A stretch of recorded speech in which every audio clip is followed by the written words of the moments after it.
જય માતાજી, જય દ્વારકાધીશ. સ્વાગત છે તમારો નવા મિની વ્લોગમાં. તો રોજના રૂટીન પ્રમાણે આપણે સવારમાં જવાનું હોય છે ભોળાનાથના મંદિરે દર્શન કરવા માટે.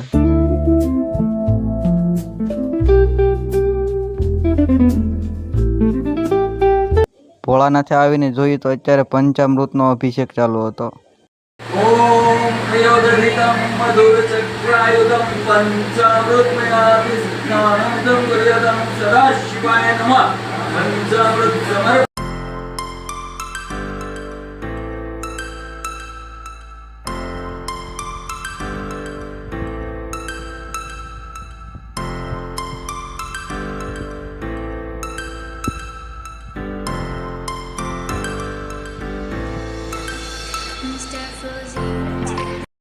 ભોળાનાથે દર્શન કરીને આવીને જોયું તો અમારા ગોરદાદા રક્ષાબંધન ઓરી આવે છે, એટલે તો અત્યારે સવારમાં રાખડી બંધો આવી ગયા છે.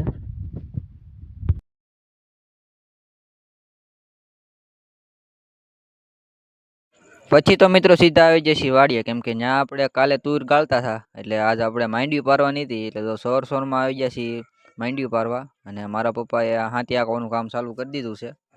કામ કરતા કરતા વાગી ગયો તો 1, એટલે તો અત્યારે આપણે જમવા આવી ગયા છીએ. જમીને તરત આપણે બળદને પાઈ દીધા, કેમ કે આપણે હાથી હાંકવાનું હતું.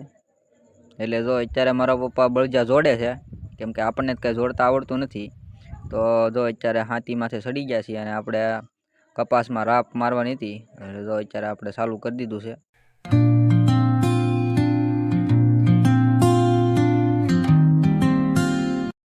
પછી તો મિત્રો 2 ઢાંઢા અને 1 વાંઢો, 2 થાકી ગયા, એટલે જો પોરો ખાવા ઊભા રહી ગયા છે.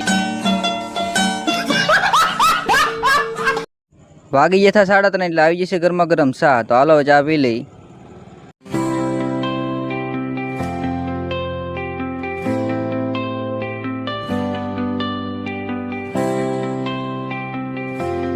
તો આશા છે કે આજનો વ્લોગ તમને ગમ્યો છે. ગમ્યો તો લાઈક, કોમેન્ટ, શેર કરવાનું ભૂલતા નહીં. મળ્યા પછી બીજા વ્લોગમાં. ત્યાં સુધી બધાને જય માતાજી, બાય બાય.